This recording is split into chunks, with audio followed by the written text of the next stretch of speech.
இன்றைக்கு திமுக அது ஒரு குடும்ப கட்சியாக மாறிவிட்டது, அது ஒரு கார்ப்பரேட் கம்பெனியாக மாறிவிட்டது. அந்த குடும்ப உறுப்பினர்கள் தான் ஆட்சி அதிகாரத்துக்கு வர வேண்டும். அந்த குடும்ப உறுப்பினர்கள் தான் அந்த கட்சியிலே முன்னிலைப்படுத்துவார்கள். திரு கருணாநிதி, அதற்கு பிறகு ஸ்டாலின், அதற்கு பிறகு உதயநிதியை அறிமுகம் செய்து கொண்டிருக்கின்றார்கள். அது நடக்காது.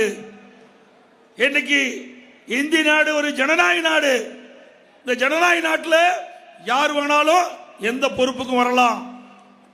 அப்படிப்பட்ட நாட்டில் மன்னராட்சி போல திமுக தலைவர் திரு கருணாநிதி குடும்பம் இன்றைக்கு செயல்பட்டு கொண்டிருக்கின்றது.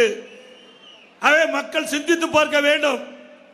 அனைத்து இந்திய அண்ணா திராவிட முன்னேற்ற கழகம் வெற்றி பெற்று வந்தா இந்த தமிழ்நாட்டில் காப்பாற்ற முடியும். இல்லாவிட்டால் இந்த தமிழ்நாட்டை ஆண்டவனால கூட காப்பாற்ற முடியாது.